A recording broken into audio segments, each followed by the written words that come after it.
नमस्कार, जय हिंद, वंदे मातरम। साथियों, मैं अभिषेक मिश्रा आज आप सभी लोगों का हमारे दृढ़ संकल्प 2.0 पर न्यू एनसीईआरटी हिस्ट्री की क्लासेस में बहुत बहुत स्वागत करता हूं। आज के इस क्लास में हम डिस्कस करेंगे क्लास 8 की न्यू एनसीईआरटी हिस्ट्री का चैप्टर नंबर 2। हमारे आज के चैप्टर का नाम है व्यापार से साम्राज्य तक कंपनी की सत्ता स्थापित होती है। अब चूंकि चैप्टर काफी बड़ा था, इसलिए इस चैप्टर को हमने 4 पार्टों में डिवाइड किया है। पार्ट 1 एंड पार्ट 2 के वीडियो आ चुके हैं। जिन लोगों ने अभी तक इन दोनों ही क्लासेस को ज्वाइन नहीं किया है, डिस्क्रिप्शन बॉक्स में हमने पार्ट 1 एंड पार्ट 2 दोनों के वीडियो दे दिए हैं, आप जाकर के देख सकते हैं। जैसा कि हमने पार्ट 1 एंड पार्ट 2 में देखा था कि हमें इस चैप्टर में डिस्कस करना है अंग्रेजों के भारत आगमन से लेकर के भारत में उनकी सत्ता स्थापित करने तक की पूरी प्रक्रिया को, कि अंग्रेज भारत देश में कब आए, उनके आते समय भारत के शासक कौन थे, भारत पर कहां-कहां पर किस-किस का राज था, भारत में व्यापार कैसे शुरू किया, व्यापार से युद्ध की स्थितियां क्यों और कैसे क्रिएट हुई, युद्ध के बाद उन्होंने भारत देश में अपनी सेना को कैसे स्थापित किया, सेना से युद्ध कैसे करने लगे, फिर धीरे-धीरे अपने साम्राज्य का विस्तार कैसे उन्होंने किया, यहां पर अपनी सत्ता को कैसे स्थापित किया। इन सभी टॉपिक को चूंकि हमें डिस्कस करना था, मैं चाहता तो एक ही वीडियो में पूरे चैप्टर को कवर कर सकता था, बट उसमें एक्सप्लेनेशन की जो क्वालिटी है वो डाउन हो जाती, मैं उतना बेटर एक्सप्लेन नहीं कर सकता था। इस वजह से हमने इस चैप्टर को 4 पार्ट में डिवाइड किया ताकि एक-एक टॉपिक को हम बारीकी से समझ सकें। इन दोनों ही पार्टों में मिलाकर के इस चैप्टर का हमने लगभग 50% पोर्शन कवर कर लिया है एंड आज के इस वीडियो अर्थात पार्ट 3 के साथ में इस चैप्टर का 75% पोर्शन कंप्लीट हो जाएगा। पार्ट 4 हम कल सुबह मॉर्निंग में ठीक 8 बजे डिस्कस करेंगे, ठीक है, और इसी पार्ट 4 के साथ में इस चैप्टर को कंप्लीट कर देंगे। तो जिन लोगों ने अभी तक हमारे चैनल को सब्सक्राइब नहीं किया, कर लीजिएगा। साथ ही साथ बेल आइकन को दबाना बिल्कुल भी मत भूलना ताकि हमारे द्वारा डाले गए हर वीडियो नोटिफिकेशन आपको मिलता रहे। अगर आप हमारे चैनल पर नए हैं तो हम आपको बता दें कि हमारे चैनल पर एनसीईआरटी की स्पेशल क्लासेस चलाई जा रही हैं, जिसमें new NCERT history, geography and polity, इन 3 को अभी कवर कर रहे हैं। इनमें से जैसे ही कोई एक सब्जेक्ट कवर कंप्लीट हो जाएगा, हम साइंस को स्टार्ट कर देंगे, फिर जैसे ही दूसरा सब्जेक्ट कंप्लीट होगा, हम इकोनॉमी को भी स्टार्ट कर देंगे। इस तरह से एनसीईआरटी के इन 5 सब्जेक्टों को हम हमारे चैनल पर कंप्लीट करवाएंगे, ठीक है। तो अगर आप लोगों को भी ये सारे सब्जेक्ट पढ़ने हैं तो अभी जिनकी क्लासेस चल रही हैं उनकी प्लेलिस्ट हमने डिस्क्रिप्शन बॉक्स में दे दी है, चैनल को सब्सक्राइब कीजिएगा एंड प्लेलिस्ट के माध्यम से आप सारे के सारे वीडियोस को बिल्कुल फ्री में हमारे चैनल पर देख सकते हैं। एंड वन मोर थिंग, अगर आपको नहीं पता है तो आपको बता दें, हमारे चैनल पर जो कंटेंट प्रोवाइड किया जाता है, भले ही हम टाइम ज्यादा लें, बट कंटेंट की क्वालिटी आपको बिल्कुल प्रीमियम लेवल की देखने को मिलेगी। जो आप 10-10 हजार रुपए की कोर्स खरीदते हो ना, उनसे ज्यादा बेटर एक्सप्लेनेशन एंड उनसे ज्यादा बेटर नोट्स हम प्रोवाइड करते हैं। एंड हाँ, जिन लोगों को भी एनसीईआरटी के हमारे नोट्स लेने हैं, नोट्स के लिए हमने हमारा व्हाट्सएप नंबर प्रोवाइड कर दिया है। व्हाट्सएप पर मैसेज करके आप हमसे एनसीईआरटी के नोट्स परचेस कर सकते हो, ये हमारा व्हाट्सएप नंबर है। हम क्लासेस फ्री में प्रोवाइड करते हैं बट नोट्स हमारे फ्री में नहीं आते हैं, क्योंकि मेरा मानना है कि अगर हम सब कुछ फ्री में दे देंगे तो उसकी वैल्यू नहीं रह जाएगी। अब सबसे पहले हम बात करते हैं कि हमने पार्ट 1 में एंड पार्ट 2 में क्या-क्या डिस्कस किया था। इसके बाद में पार्ट 3 को हम स्टार्ट करेंगे। तो हमने पार्ट 1 में सबसे पहले डिस्कस किया था कि अंग्रेज जब भारत देश में आए तो उससे पहले हमारे यहाँ पर मुगल साम्राज्य था। मुगल साम्राज्य की स्थिति कैसी थी एंड मुगल साम्राज्य की सत्ता कमजोर क्यों पड़ी, इस चीज को हमने 3 बिंदुओं की मदद से समझा था। और उसके बाद में कैसे मतलब थोड़ी सी बेसिक बातें यहाँ पर थी जिनको हमने समझा। फिर इसके बाद में हम आगे बढ़ते हैं और हमने पार्ट 1 में जो हमारे चैप्टर का मुख्य टॉपिक स्टार्टिंग का था वो यहाँ से होता है। ये डिस्कस किया था कि पूर्व में ईस्ट इंडिया कंपनी का आना। अच्छा, पूर्व यहां पर शब्द का इस्तेमाल क्यों किया गया? क्योंकि अगर विश्व के मैप में अगर आप देखोगे तो दिशाएं जो होती हैं, ये आपका पूर्वी इलाका है, ये आपका पश्चिमी इलाका है, ये आपका दक्षिणी इलाका है और ये आपका रहता है उत्तरी इलाका, ठीक है। ये है ब्रिटिश आइसलैंड, जहां से अंग्रेज हमारे भारत देश में आए थे। यहां से इस तरह से भारत देश में आए तो हमारा भारत देश कुछ यहां पर पड़ता है, तो इनके पूर्व में पड़ता है, इसलिए कहा गया था पूर्व में ईस्ट इंडिया कंपनी का आना, ठीक है। तो हमारे भारत देश में ईस्ट इंडिया कंपनी कैसे आती है, कब आती है, इस चीज को हमने डिस्कस किया था। एंड केवल ईस्ट इंडिया कंपनी ही हमारे भारत देश में नहीं आई थी, इसके साथ ही साथ हमारे यहाँ पर पुर्तगाली आए थे, डच आए थे, फ्रांसीसी आए थे, ये सभी व्यापार करने के लिए आए थे। अब चूंकि ये सभी व्यापार करने के लिए आए थे तो ये जिन चीजों को हमारे यहाँ से खरीदते थे वो चीजें सभी के लिए इक्वल थी, अर्थात सभी कंपनियां एक ही जैसी चीजें खरीदना चाहती थी। इससे हुआ क्या, हमारे यहाँ पर प्रतिस्पर्धा बढ़ गई, अर्थात हम कह सकते हैं कंपटीशन क्रिएट हो गया। अब चीजों की कीमत बढ़ने लगी, जब चीजों की कीमत बढ़ने लगी तो इन सभी कंपनियों के बीच में लड़ाइयां होने लगी, ठीक है। अब यहाँ पर बाजारों पर कब्जे किए जाने लगे। इससे हुआ क्या, इन कंपनियों ने अपनी अपनी सेना खड़ी कर ली। इसमें ईस्ट इंडिया कंपनी थोड़ी सी ज्यादा फास्ट फॉरवर्ड निकली, उसने यहाँ पर क्या किया कि बाजारों पर कब्जे भी करने लगी, सेना भी खड़ी कर लिए, हथियार हथियार भी ले आए, ठीक है? इसके अलावा व्यापारिक चौकियाँ भी बनाने लगी, किलेबंदी भी होने लगी। इससे क्या हुआ देखो यहाँ पर हमारे भारत देश का एडमिनिस्ट्रेशन फेल होता हुआ देखने को मिल रहा है, क्योंकि अगर हम किसी देश में व्यापार करने के लिए जाते हैं तो हमें वहाँ की गवर्नमेंट के द्वारा सुरक्षा मिलनी चाहिए। लेकिन यहाँ पर क्या था कि ये व्यापारी खुद की सुरक्षा स्वयं करने लगे, बाजारों पर कब्जे होने लगे। इससे हमारे यहाँ का जो एडमिनिस्ट्रेशन था उसकी कमजोरी देखने को मिलती है। फिर ईस्ट इंडिया कंपनी बंगाल में व्यापार शुरू करती है, ठीक है? अच्छा, बंगाल में व्यापार शुरू जब ईस्ट इंडिया कंपनी करती है तो उसके बाद में ये मतलब यहाँ पर सबसे पहले अपनी इंग्लिश फैक्ट्री डालते हैं, यहाँ से अपना काम शुरू कर देते हैं। फिर देखते-देखते क्या करते हैं कुछ समय तक व्यापार करने के बाद में ये यहाँ पर अपनी राजनीति दिखाना शुरू कर दे। जैसे कि इन्होंने हम यहाँ पर अंग्रेज अफसरों को रिश्वत देकर के यहाँ की जमींदारी खरीद ली थी। फिर यहाँ की रियासतों पर भी कब्जे करने लगे। आगे चल करके औरंगजेब से इन्होंने एक फरमान जारी करवा लिया था कि ये यहाँ पर शुल्क मुक्त व्यापार कर सकें। लेकिन जब औरंगजेब की मृत्यु होती है तो औरंगजेब की मृत्यु के बाद में कई सारे स्वतंत्र राज्यों का उदय हो जाता है, जिनके बारे में हमने पार्ट 1 2 में डिटेल में डिस्कस किया, ठीक है? अब जब स्वतंत्र राज्यों का उदय होता है तो उनमें से एक स्वतंत्र राज्य बंगाल का भी था, एक आपको हैदराबाद का देखने को मिलता है, एक आपको अवध देखने को मिलता है। ये बड़े-बड़े थे। इसके अलावा अगर आप देखोगे तो मराठाओं ने अपनी अलग स्वतंत्र रियासतें कायम कर ली थी, राजपूतों ने अलग कर ली थी, सिखों ने अलग कर ली थी। तो हमें ये कई सारे अलग-अलग स्वतंत्र राज्य देखने को मिलते हैं, जिससे होता क्या है कि मुगल सत्ता पूर्ण रूप से कमजोर हो जाती है। अब चूंकि यहाँ पर मुगल सम्राट औरंगजेब एक फरमान जारी कर गए थे कि ईस्ट इंडिया कंपनी भारत में कहीं भी शुल्क मुक्त व्यापार कर सकती है, तो औरंगजेब की मृत्यु के बाद में ये इस फरमान को जारी रखना चाहते थे। लेकिन अलग-अलग स्वतंत्र रियासतें जो थी वो इस फरमान को मानने के लिए तैयार नहीं थी, क्योंकि उनके यहाँ का जो राजस्व वसूली है वो कम होता जा रहा था। इससे होता क्या है कि भारत देश में ईस्ट इंडिया कंपनी और भारत के रियासतों के बीच में युद्ध की स्थिति क्रिएट हो जाती, ठीक है? तो व्यापार से युद्ध की स्थिति कैसे क्रिएट हुई उसके पीछे का रीजन यही था। डिटेल में डिस्कस किया है इसको हमने पार्ट 1 में, ठीक है? तो आप जाकर के देख लीजिएगा। अच्छा, सबसे पहला सबसे बड़ा युद्ध जो रहा था हमारे भारत देश में वो था प्लासी का युद्ध। ये हमने पार्ट 2 में डिस्कस किया, ठीक है? प्लासी का युद्ध जो था वो 1757 में, कब? 1757 में हमारे देश में लड़ा गया था। किसके बीच में? तो बंगाल की ओर से सेना का नेतृत्व जो कर रहे थे उनका नाम था सिराजुद्दौला, और ईस्ट इंडिया कंपनी से सेना का नेतृत्व कर रहे थे कौन? रॉबर्ट क्लाइव, ठीक है? तो इन दोनों के बीच में लड़ा गया। इसमें सिराजुद्दौला की हार हुई थी। हार के पीछे के रीजन जो थे वो बहुत ही क्रिटिकल आपको देखने को मिल रहे हैं, जिनमें से एक रीजन हमें ये देखने को मिलता है कि सिराजुद्दौला के पहले क्या होता था, शासक अपने कई सारे सेनापतियों को रखता था और सेनापति के पास में बड़ी-बड़ी सेनाएं होती थी। जब भी राजा युद्ध करने के लिए जाता था तो सेनापति अपनी सेना के साथ में युद्ध में भाग लेता था।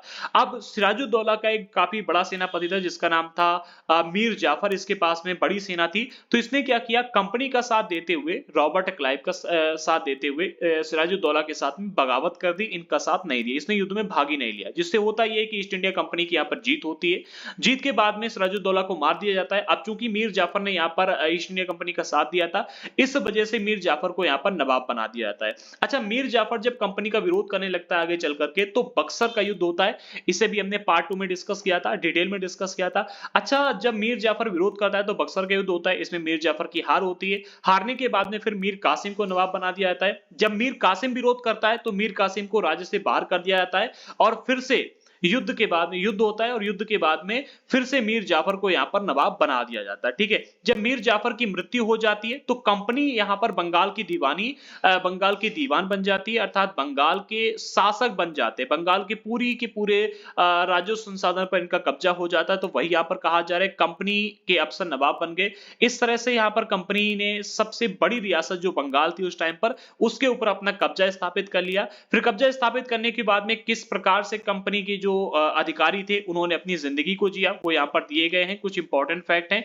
इसके बाद में कंपनी ने अपने शासन को फैलाने के लिए किन-किन नीतियों का इस्तेमाल किया, कैसे इनका शासन फैला, ये बताया गया है। जैसे कि एग्जांपल के रूप में एक छोटी सी हम लाइन आपको बताएं, देखो जब भी किसी अनजान इलाके पर इनको अपना नियंत्रण स्थापित करना होता था तो ये सीधे सैनिक हमला नहीं करते थे। इसके अलावा ये क्या करते थे, रियासत का अधिग्रहण करने के लिए राजनीतिक, आर्थिक और कूटनीतिक संसाधनों का इस्तेमाल करते थे। जैसे कि अगर आप राजनीतिक देखोगे तो अपना रेजिडेंट तैनात कर दिया। रेजिडेंट की ताकत क्या होती है, रेजिडेंट के अगर हम बारे में बताएं तो रेजिडेंट एक प्रकार से रियासत का राजा होता था उस टाइम पर, ठीक है?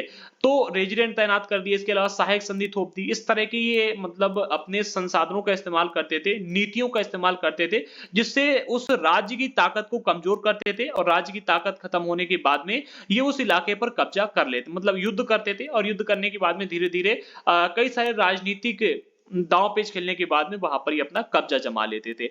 अच्छा, यहां तक हमारा पार्ट 2 रहा था, ठीक है। डिटेल में डिस्कस किया था इसलिए टाइम लगा था, एंड इसमें भी टाइम लग गया एक्सप्लेनेशन में, ठीक है। वैसे मैं टाइम लैब डिस्क्रिप्शन बॉक्स में हर वीडियो में मिलता है, तो अगर आप चाहें तो डायरेक्टली जहां से चैप्टर स्टार्ट होता है पार्ट 3 वहां पर जंप कर सकते थे। अच्छा, हमारा जो आज का पार्ट रहेगा पार्ट 3, इसमें क्या क्या डिस्कस करना है एक बार देख लेते हैं, फिर हम स्टार्ट करते हैं, ठीक है। तो सबसे पहले हम डिस्कस करेंगे टीपू सुल्तान के राज के बारे में, टीपू सुल्तान के बारे में, अंग्रेज और टीपू सुल्तान के बीच में हुए युद्धों के बारे में, एंड इसके अलावा हमें डिस्कस करना है मराठों के साथ में इनकी जो लड़ाई हुई थी। किसके साथ में? मराठों के साथ में। ब्लैक स्क्रीन हो गई थी, कोई बात नहीं, बिल्कुल करेक्ट है, ठीक है।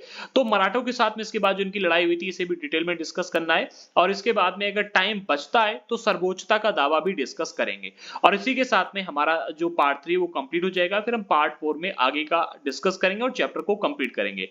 तो सबसे पहला टॉपिक है टीपू सुल्तान शेर ए मैसूर। अब यहां पर प्रश्न ही खड़ा होता है कि इनको शेर ए मैसूर क्यों कहा जाता था, ये हम आगे डिस्कस करेंगे। पहले टीपू सुल्तान के बारे में डिस्कस कर लेते हैं। तो हैदर अली, जिसका शासनकाल रहा था 1761 से लेकर के 1782 के बीच में, ठीक है। तो हैदर अली और उसके पुत्र जिसका नाम है टीपू सुल्तान जैसे शक्तिशाली शासकों के नेतृत्व में मैसूर काफी ताकतवर हो चुका था। मालाबार तट पर होने वाला व्यापार मैसूर रियासत के नियंत्रण में था। यहां से कंपनी काली मिर्च और इलायची खरीदती थी। इस टॉपिक को बाद में डिस्कस करेंगे, पहले मैप में देख लेते हैं कि मैसूर कहां पर पड़ता है, ठीक है, ताकि हर एक टॉपिक हम डिटेल में डिस्कस कर सके। तो ये समझना जरूरी है कि मैसूर आखिरकार हमारे देश के किस इलाके में उस टाइम पर पड़ता था।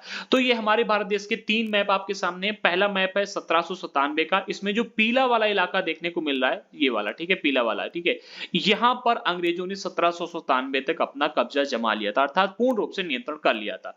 फिर 1840 तक आते आते यहां पर आप पीला वाला एरिया देख रहे हो, अंग्रेजों की जो रियासतें थी वो इतने अधिक इलाकों में फैल चुकी थी। फिर 1757 तक अगर आप देखोगे तो बहुत बड़े इलाके में अंग्रेजों ने अपना कब्जा कर लिया था। फिर 1947 तक तो भारत के सभी इलाकों में इन्होंने अपना लगभग कब्जा कर लिया था। अच्छा, अगर मैसूर की बात की जाए तो मैसूर आपको यहां पर देखने को मिलता है, ठीक है। ये आपका मैसूर है, कलर चेंज करके बता दें तो मैसूर रियासत जो है आपको देखने को मिलती है यहां पर, ठीक है। ये मैसूर रियासत है, ठीक है। ये तट से लगी हुई मैसूर रियासत थी ये उस टाइम पर, ठीक है। एंड जब इन्होंने मैसूर पर अपना कब्जा जमा लिया तो यहां पर इन्होंने क्या किया था, कठपुतली नवाब को बैठा दिया था। जो तटीय इलाका था वहां पर इन्होंने अपना कब्जा बना करके रखा था। आप इसमें देख सकते हो पीले वाले इलाके में इनका कब्जा है, बाकी का जो रेड वाला एरिया है वो तट से अलग आपको देखने को मिल रहा है, ठीक है। फिर से वही कलर कर लेते, इस बार थोड़ा सा लाइट रखेंगे, ठीक है। हाँ, तो इस तरह से मैसूर राज्य आपको यहां पर देखने को मिलता है, वही यहां पर दिया गया है। तो इस तरह से मैसूर राज्य हो गया। अब आइए इसका इतिहास डिस्कस करते हैं कि किस प्रकार से अंग्रेजों ने यहां पर भी अपनी सत्ता को स्थापित किया, ठीक है। पहुंच जाते हैं अपने मेन टॉपिक पर और इसी टॉपिक को डिस्कस करते हैं। हाँ, तो देखो टीपू सुल्तान के पिताजी का नाम क्या था? इनके पिताजी का नाम था हैदर अली, जिन्होंने मैसूर पर 1761 से लेकर के और 1782 तक राज किया। एंड टीपू सुल्तान ने कब से कब तक राज किया? तो टीपू सुल्तान ने 1782 से लेकर के 1799 तक मैसूर पर राज किया था, ठीक है। टीपू सुल्तान के पिताजी का नाम क्या था? हैदर अली। प्रश्न इन पर बनेंगे इसलिए हमने इन टॉपिक को थोड़ा सा हाईलाइट करके आपको बता दिया, तो इनको समझ लीजिएगा, ठीक है। ये दोनों ही शासकों के बारे में अगर बात की तो दोनों ही शक्तिशाली शासक थे, एंड इनके नेतृत्व में मैसूर काफी ताकतवर हो चुका था, अर्थात मैसूर रियासत जो था वो काफी शक्तिशाली रियासत बन चुकी थी। मालाबार तट इनके राज्य में ही लगा हुआ था। अब चूंकि मालाबार तट इनके राज्य के नियंत्रण में आता था, इस वजह से मालाबार तट पर होने वाला जो व्यापार था ये भी मैसूर रियासत के अंतर्गत ही आता था। यहां से कंपनी अर्थात ईस्ट इंडिया कंपनी काली मिर्च और इलायची इन दो चीजों की खरीदारी करती थी। एंड अगर काली मिर्च के बारे में आपको नहीं पता तो हम आपको बता दें, यूरोप में काली मिर्च को काले सोने के नाम से जाना जाता था, ठीक है, क्योंकि इसकी डिमांड वहां पर बहुत अधिक थी। ये हमारे भारत देश से लेकर के अंग्रेज जाते थे। इतनी चीज आप समझ गए। अब आगे बढ़ते हैं।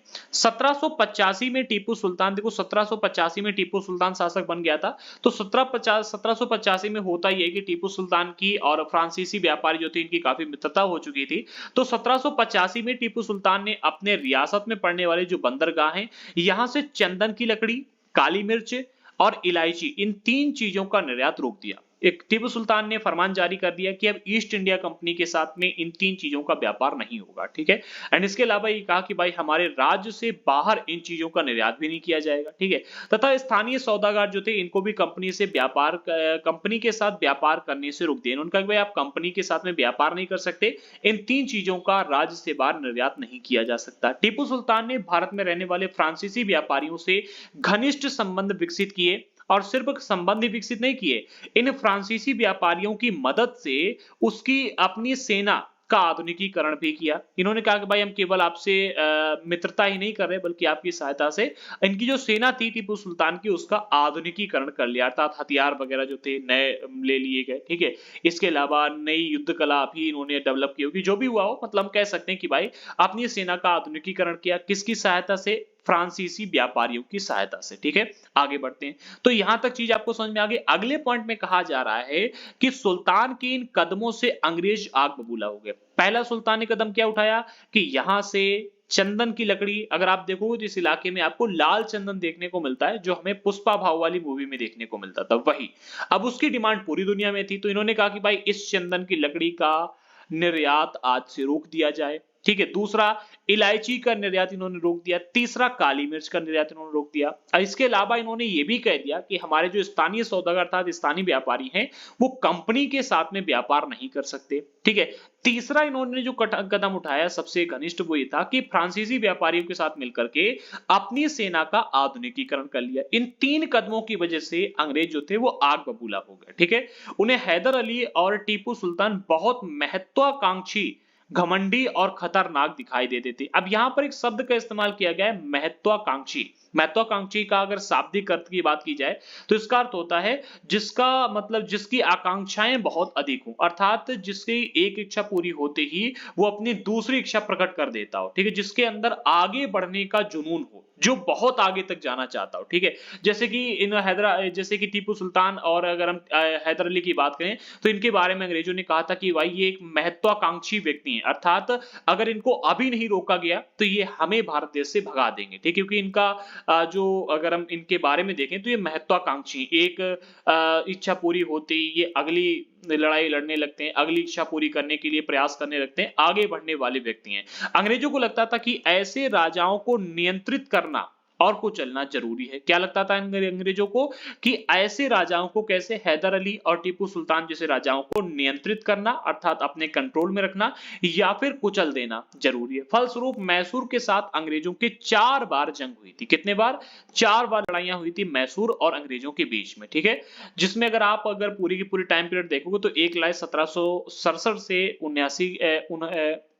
69 के बीच में हुई थी, दूसरी 1780 से 84 के बीच में हुई थी, तीसरी जंग हुई थी 1790 से 92 के बीच में और चौथी हुई थी 1799 में, ठीक है। अब इन चारों जंगों की अगर बात की जाए तो इनमें से 2 जंगें 1767 से 69 और 1780 से 84 के बीच में ये जो जंगें हुई थी इनमें टीपू सुल्तान की जीत हुई थी, ठीक है। कंपनी की फौज को हैदर अली और टीपू सुल्तान ने कई बार युद्ध में हराया। तो इन दोनों टाइम पीरियड में अगर आप देखोगे तो इसमें मैसूर की जीत हुई थी और हैदर अली, यहां पर क्या है कि हैदर अली और टीपू सुल्तान की जीत हुई, कंपनी की फौज की हार हुई थी।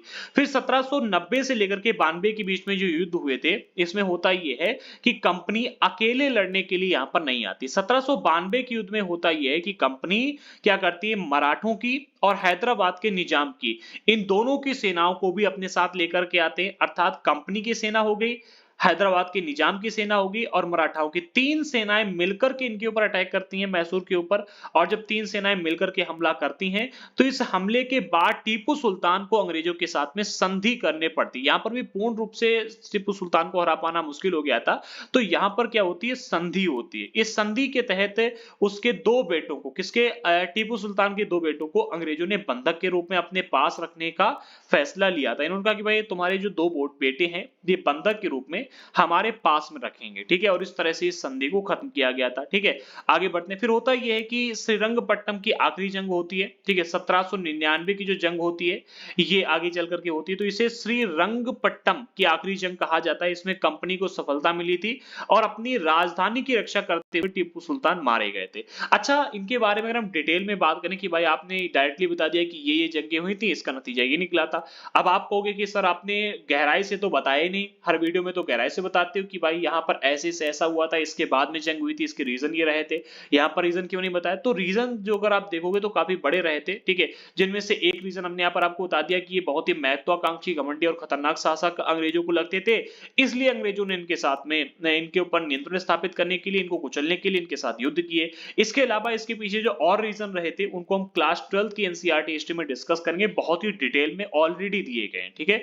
तो आगे बढ़ते हैं। अच्छा, जो आखिरी युद्ध होता है जिसे इसे श्रीरंगपट्टम की आखिरी जंग कहा जाता है। इसमें कंपनी जीती जाती है, ठीक है, और अपनी रक्षा करते हुए टीपू सुल्तान मारा जाता है। टीपू सुल्तान की यहाँ पर मृत्यु हो जाती है और मैसूर का राज का जो है पुराने बाडियार राजवंश, देखो मैसूर पर टीपू सुल्तान के राज करने से पहले यहाँ पर जो शासक राज करते थे उनके हाथों में अब मैसूर की जो कमान है वो सौंप दी जाती है, ठीक है। तो इस तरह से टीपू सुल्तान को मार के अंग्रेजों ने मैसूर पर भी अपना नियंत्रण स्थापित कर लिया, ठीक है। तो यहाँ पर मैं टीपू सुल्तान के बाद में मैसूर का शासक कौन बनता है, तो पुराने जो बाडियार राजवंश के शासक थे उनके हाथ में इसकी सत्ता दे दी जाती है। इसके बाद ही मैसूर पर भी सहायक संधि थोप दी जाती है। अब देखो जहां की सेना, मतलब जिस राज्य की सेना इतनी ताकतवर थी कि अंग्रेजों को उस राज्य को हराने के लिए 4 बार जंग करनी पड़ी।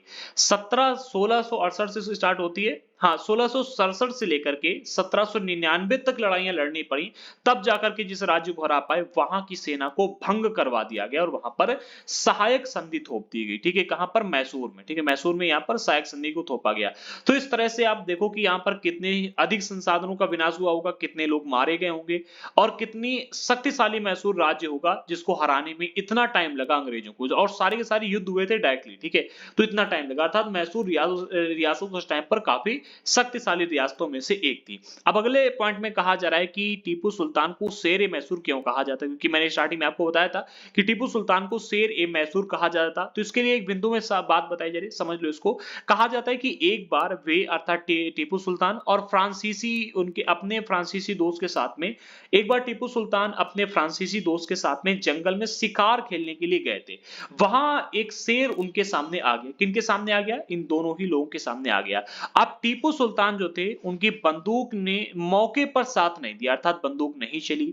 अब जब बंदूक नहीं चली तो कटार का इन्होंने इस्तेमाल किया। अब कटार भी जमीन पर गिर गया, आप शेर के साथ में लड़ रहे हो, ठीक है, तो कटार भी जमीन पर गिर गया।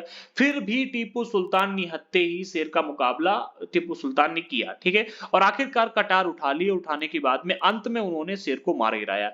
इसी के बाद उन्हें शेर मैसूर कहा जाता है, ठीक। इसी के बाद से उनको शेर मैसूर कहा जाता है क्योंकि इन्होंने एक बार शेर से लड़ाई लड़ी थी, ठीक है। उनके राजसी झंडे पर भी अगर आप देखोगे तो शेर की तस्वीर उस टाइम पर होती थी। अच्छा, अभी अगर यहाँ पर हम बात करें तो भाई टीपू सुल्तान और उनके जो मित्र थे इन लोगों ने ही इस कहानी को बताया है। बहुत बड़ी यहाँ पर जनता नहीं थी जो कि देखकर बता सके कि क्या हुआ था, ठीक है। तो हम ये कह सकते हैं कि भाई ये कहानी एनसीईआरटी में दी गई, इसलिए इसे हमें इंपॉर्टेंट ज्यादा मानना नहीं चाहिए। बट हाँ, एक बात मान लो कि भाई इनको शेर मैसूर क्यों कहा जाता, नाम दिया गया था, तो हो सकता है कि भाई ये रियलिटी भी हो, ठीक है, कोई बड़ी बात नहीं। हमारे भारत देश के जो पहले के शासक थे वो शेरों के साथ में लड़ते ही रहते थे। आगे बढ़ते हैं, ऐसे कई सारे एग्जांपल हमें देखने को मिलते हैं, शिवाजी का भी देखने को मिलता है, इनका भी देखने को मिल रहा है। तो ये पहले एक आम बात हमें देखने को मिलती थी। आगे बढ़ते हैं, अगला टॉपिक में मिलता है मराठों के साथ में लड़ाई। हमने देख लिया कि टीपू सुल्तान के साथ में इनकी 4 जंगें हुई थी। कितनी, 4 जंगें हुई थी। अगर हम तीसरी और चौथी जंग की बात करें तो उसमें मराठाओं ने संग दिया था, किनका, कंपनी का, टीपू सुल्तान को हराने के लिए, जो कि हमें देखने को मिलता है। अब हम देखते हैं कि भाई मराठाओं के साथ में जब अंग्रेजों की लड़ाई हुई तो यहां पर कैसी स्थितियां क्रिएट हुई, क्या हुआ। तो इसमें 2 बिंदु दिए गए, 2 ही बिंदुओं में पूरी की पूरी बात बता दी गई है। देखो 18वीं सदी के आखिरी से कंपनी मराठों की ताकत को काबू और खत्म करने के बारे में सोचने लगी थी। क्या कहा जा रहा है, 18वीं सदी के आखिरी से, ठीक है, 18वीं सदी की आखिरी अर्थात सन 1800 के आसपास की बात है, 1800 से पहले की बात है, ठीक है, आसपास उधरी के आसपास की बात है, उसी समय की बात है, ठीक है। और इसी टाइम अगर आप देखोगे तो 1792 की लड़ाई में मराठाओं की सेना ने कंपनी का साथ दिया था टीपू सुल्तान को हराने के लिए। उसी के बाद से अगर आप देखोगे तो कंपनी ये सोचने लगी थी कि अब हमें मराठाओं की ताकत को भी काबू करना है, ठीक है, और इसे अगर हो सकता है तो खत्म करना है। फिर होता ही है, क्यों, इसके पीछे के रीजन कई सारे थे, जिनमें से अगर आप देखोगे तो 1761 में पानीपत की तीसरी लड़ाई हुई थी जिसमें अहमद शाह अब्दाली और मराठों के बीच में लड़ाई लड़ी गई थी। इस पर एक मूवी भी बनी है बॉलीवुड में, अगर आप देखोगे तो आपको देखने को मिल जाएगी, ठीक है। तो मूवी भी बनी है, आई थिंक कि यूट्यूब पर होनी चाहिए, हाँ अगर नहीं है तो आप वैसे मूवी के चक्कर में कम ही पढ़ा करो, ठीक है, डिस्टर्बेंस ज्यादा होता है, पढ़ लो, ज्यादा बेटर है, ठीक है। तो 1761 में पानीपत की जंग होती है मराठाओं के बीच में और अहमद शाह अब्दाली के बीच में, ठीक है। तो इस जंग में होता ये है कि पहले ये दिल्ली को जीत लेते हैं, ठीक है, मराठा, और दिल्ली को जीतने के बाद में जब वहां पर अपनी सत्ता कायम कर लेती है तो उसी टाइम पर अहमद शाह अब्दाली का आक्रमण हो जाता है और दिल्ली इनके हाथ से निकल जाती है। हारने के पीछे कई सारे रीजन रहे हैं जिनको हम यहाँ पर डिस्कस नहीं करेंगे क्योंकि ये पानीपत की तीसरी लड़ाई में डिस्कस नहीं करनी है। हमें यहाँ पर मराठों के साथ में जो अंग्रेजों की लड़ाई हुई थी उसे डिस्कस करना है। अब जब 1761 में इन्होंने पानीपत की लड़ाई लड़ी थी, इसके बाद में हुआ यह था कि ये हार गए थे। हारने के बाद में दिल्ली से राज करने का इनका सपना जो था मराठों का वो टूट गया था, चूर चूर हो गया था। अब युद्ध के बाद में मराठा क्षेत्रों को कई सारे राज्यों में बांट दिया गया था। पूरा का पूरा मराठा क्षेत्र जो था उसको केवल एक नहीं बल्कि कई सारे राज्यों में बांट दिया गया। इन राज्यों की जो बागडोर थी वो सिंधिया, होलकर, गायकवाड़ और भोसले जैसे कई सारे राजवंशों के हाथों में दे दी गई थी। समझो इस चीज क्या कहा जा रहा है। सबसे पहले होता यह कि 1761 में पानीपत की तीसरी जंग होती है मराठों और अहमद शाह अब्दाली के बीच में। इस जंग के बाद में जो मराठों का सपना था कि हम दिल्ली से पूरे देश के ऊपर राज करेंगे, वो सपना टूट जाता है और मराठों की ताकत यहाँ पर काफी कम पड़ जाती है। जब मराठों की ताकत कम पड़ जाती है, इस जंग को हार जाते हैं, तो हारने के बाद में मराठा साम्राज्य जो था, जो पूरे देश में फैला हुआ था, उस टाइम पर पूरे देश के कई सारे इलाकों में फैला हुआ था, तो इस पूरे के पूरे साम्राज्य को अब क्या किया जाता है, तोड़ दिया जाता है। ठीक है, इसको बिखेर दिया था, इसको कई सारे राज्यों में बांट दिया जाता है। ठीक है, इन राज्यों में जब बांट दिया गया तो इन राज्यों की जो बागडोर दी गई वो कई सारे राजवंशों के हाथों में दी गई, जिनमें से कुछ का एग्जांपल दिया गया सिंधिया, होलकर, गायकवाड़ और भोसले। ऐसे कई सारे राजवंशों के हाथों में इसकी बागडोर दे दी गई। ठीक है, इसके बाद में ये जो राजवंश थे ये एक पेशवा के अंतर्गत, ये सारे के सारे सरदार, ठीक है, जितने भी राजवंश थे जैसे कि भाई मराठा साम्राज्य पूरा का पूरा पहले इतना बड़ा था। ठीक है, इसको हम मान लेते हैं कि 4 पार्टों में डिवाइड कर दिया गया। एक पार्ट में यहाँ पर सिंधिया राजवंश के शासकों का नियंत्रण है, यहाँ पर होलकर, यहाँ पर गायकवाड़ और यहाँ पर भोसले राजवंश के शासकों का नियंत्रण है। तो इन सभी राजवंशों का जो प्रमुख शासक होता था, इस राजवंश के शासक जैसे कि मान लेते हैं कि ए नाम का शासक जो है, इसने इस इलाके पर क्या किया, अपना साम्राज्य स्थापित कर लिया। ठीक है, इस राज्य की जो बागडोर है ए नाम के शासक के हाथ में है, तो इस ए नाम के शासक को सरदार कहा जाएगा। ठीक है, इन सभी शासकों को सरदार कहा जाता है। किस नाम से जाना जाता है? सरदार। ठीक है, तो ये सभी सरदार जो थे एक पेशवा, ठीक है, एक पेशवा को पहले सर्वोच्च मंत्री कहा जाता है। जैसे कि आज के टाइम पर आप देखते हो हमारे यहाँ पर राज्य होते हैं, राज्यों से किसे विधायकों को या फिर कह के एमएलए को, इंग्लिश में एमएलए, हिंदी में विधायक कहते हैं। ठीक है, तो विधायकों को चुन करके लाया जाता है और विधायक जो होते हैं अपना एक नेता चुनते हैं जिसे मुख्यमंत्री कहते हैं और मुख्यमंत्री के अंतर्गत रह करके सारे के सारे विधायक जो होते हैं पूरे राज्य की प्रशासन व्यवस्था को संभालते हैं। इसी तरह से जैसे पहले बहुत बड़ा मराठा साम्राज्य था, इसको तोड़ करके कई सारे राज्यों में डिवाइड कर दिया गया। ठीक है, अब जब कई सारे राज्यों में मराठा साम्राज्य को डिवाइड कर दिया गया तो यहाँ पर हर राज्य की बागडोर किसी एक राजवंश के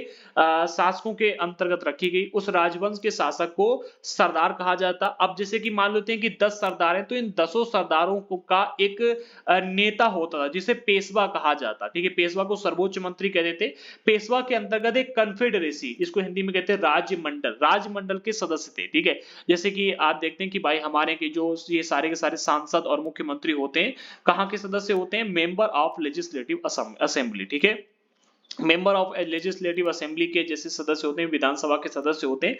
इसी तरह से ये सारे के सारे सरदार जो थे एक पेशवा के अंतर्गत, पेशवा अर्थात सर्वोच्च मंत्री के अंतर्गत राज्य मंडल के सदस्य थे। ठीक है, तो इस प्रकार से जब मराठा साम्राज्य को बिखेर दिया गया, कई सारे राज्यों में बांट दिया गया, तो मराठा साम्राज्य का जो हम कैसे एडमिनिस्ट्रेशन है या फिर यहाँ का जो सत्ता है वो किस प्रकार से चली थी, वो इस तरह से चली थी। ठीक है, और हर राज्य का जो सरदार होता था वो वहां की सत्ता को संभालता था, लेकिन वो पेशवा के अंतर्गत ही रहता था। पेशवा राज्य मंडल का सैन्य और प्रशासनिक प्रमुख होता था और पुणे में रहता था। कहां पर रहता था? पुणे में रहता था। महादजी सिंधिया, नाना फडणवीस 18वीं सदी के आखिरी के 2 प्रसिद्ध मराठा योद्धा और राजनीतिज्ञ थे। तो ये हमें देखने को मिलते हैं। ठीक है, जो भी पेशवा होता था वो पुणे में रहता था और उसके पास में सैन्य ताकत और प्रशासनिक, ये सैन्य और प्रशासनिक प्रमुख होता था कि भाई पूरे सभी के सभी राज्यों में यहाँ पर जो नियम बना दिया जाएगा वो नियम लागू किया जाएगा, या फिर जो सेना होगी वो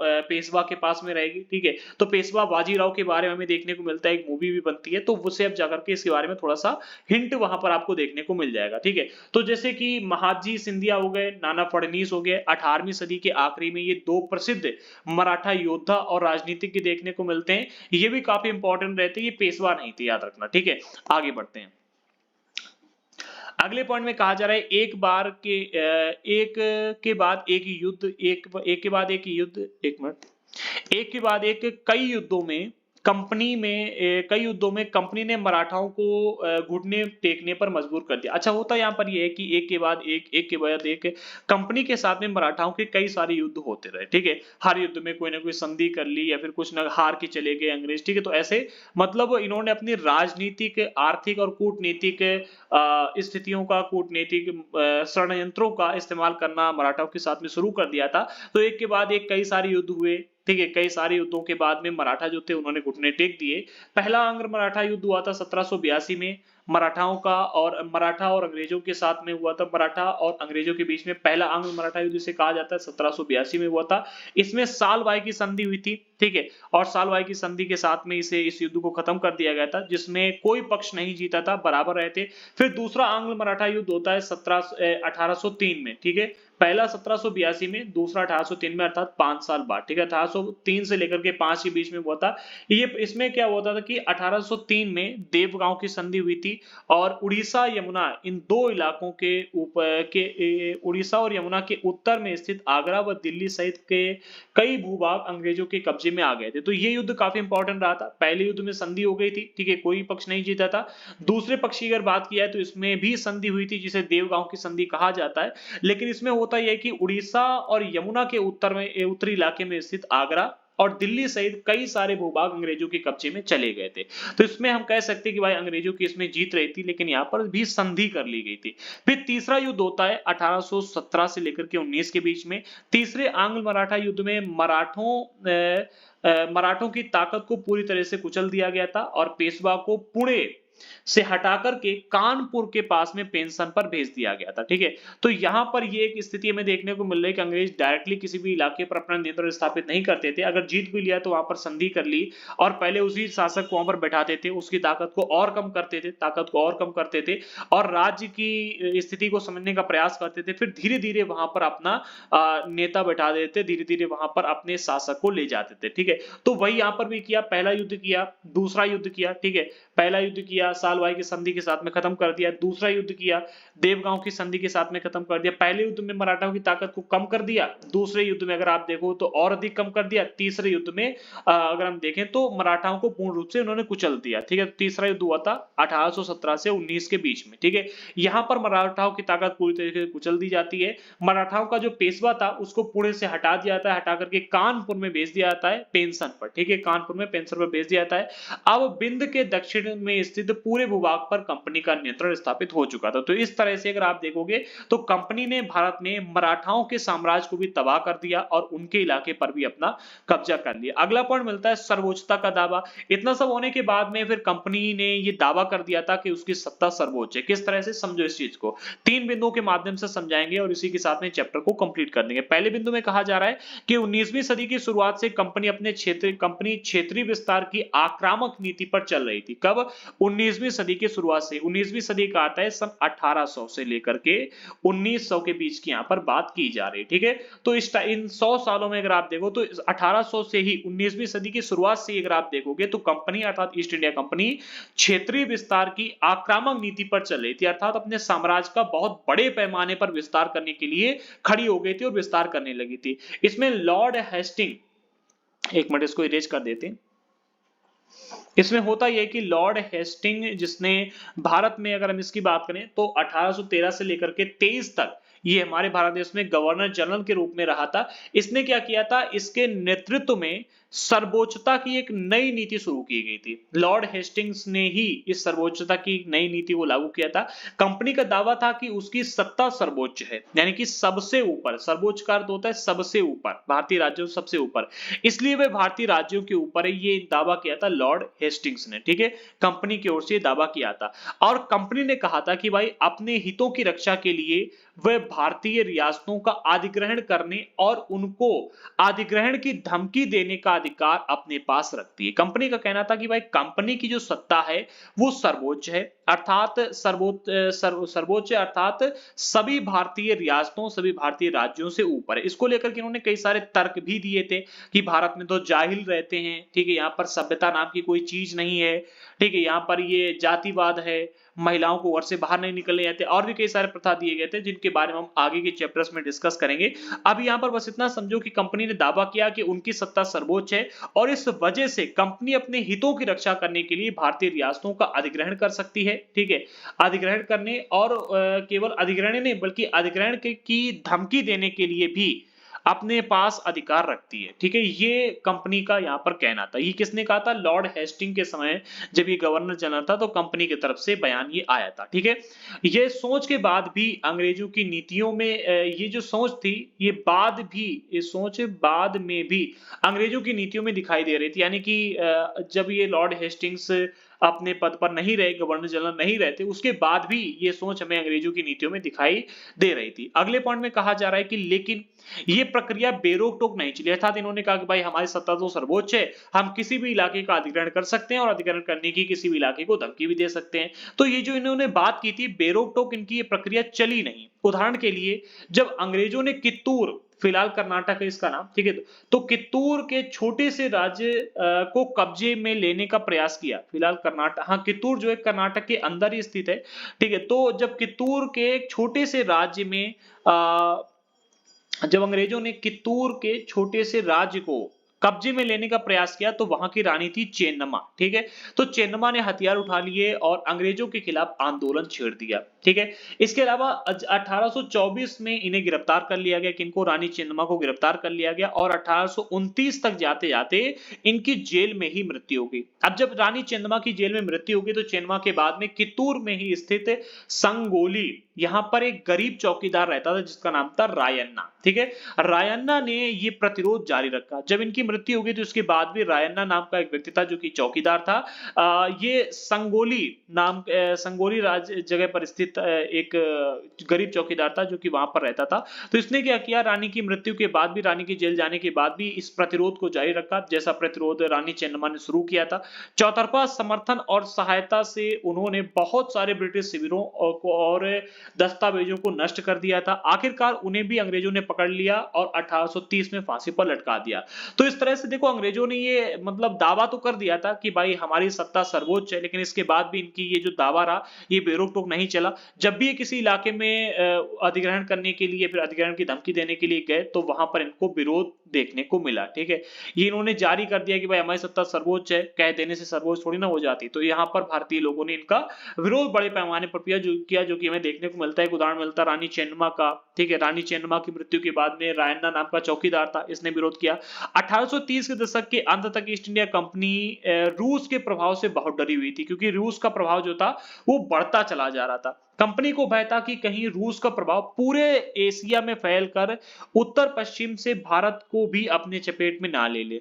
देखो इस टाइम तक आते आते रूस का प्रभाव काफी बढ़ चुका था। ठीक है, तो कंपनी इसकी वजह से डरी हुई थी। कंपनी को लगता था कि अगर कहीं रूस का प्रभाव भारत में पड़ गया तो कंपनी को यहां से भागना पड़ेगा। इसी डर के चलते कंपनी उत्तर पश्चिमी भारत पर अपना नियंत्रण स्थापित करना चाहते थे। देखो यहाँ पर वाकई कंपनी के जो अधिकारी थे, ठीक है, एक मिनट, इसी डर के चलते अंग्रेज, हाँ कंपनी के अधिकारी अर्थात अंग्रेज जो थे उत्तर पश्चिमी भारत अर्थात हमारा भारत देश अगर आप देखोगे तो इस तरह से ये भारत देश का हमें देखने को मिलता है पूर्वी इलाका। ठीक है, ये पश्चिमी है, ये दक्षिणी है, ये उत्तरी इलाका देखने को मिलता है। जहां पर आज हमारा पाकिस्तान है, ठीक है, तो ये वाला इलाका उत्तर पश्चिमी इलाका, तो पाकिस्तान हो गया, पंजाब है। ठीक है, तो यहां पर अपना नियंत्रण स्थापित करना चाहती थी कौन? कंपनी। ठीक है, तो उत्तर पश्चिम भारत पर भी अपना नियंत्रण स्थापित करना चाहते थे। इन्होंने 1838 से 1842 के बीच अफगानिस्तान के साथ एक लंबी लड़ाई लड़ी और वहां अप्रत्यक्ष कंपनी शासन स्थापित कर दिया, अर्थात वहां पर कठपुतली नवाब स्थापित कर दिया। अप्रत्यक्ष रूप से कंपनी का शासन वहां पर चलने लगा। फिर 1843 में होता यह कि सिंध अंग्रेजों के कब्जे में आ गया और 1839 में रणजीत सिंह की मृत्यु के बाद में पंजाब से अंग्रेजों को 2 लंबी लड़ाइयां लड़नी पड़ी। ठीक है, और आखिरकार 1849 में अंग्रेजों ने पंजाब का भी अधिग्रहण कर लिया। अब इस चीज को थोड़ा सा डिटेल में समझते हैं। होता यह कि भाई 1830 तक आते आते ईस्ट इंडिया कंपनी जो थी वो रूस के प्रभाव से काफी डरी हुई थी, क्योंकि रूस जो था आक्रामक नीति पर वो भी चल रहा था, काफी सारे इलाकों में अपने कब्जे करने में लगा हुआ था। ठीक है, अब इसके चलते होता यह कि भाई कंपनी को लगा कि अगर हम भाई उत्तर पश्चिमी इलाका जो हमारे भारत देश का है वहां पर अगर अपना नियंत्रण स्थापित कर लेते हैं तो रूस का अगर प्रभाव बढ़ता भी है तो हम रूस को रोक सकते हैं यहाँ पर, ठीक है। इसी के चलते ये क्या करते हैं 1838 से लेकर के, ठीक है, 1842 के बीच में अफगानिस्तान के साथ में लंबी लड़ाइयां लड़ते हैं और वहां पर अप्रत्यक्ष रूप से अपना शासन स्थापित कर देते हैं।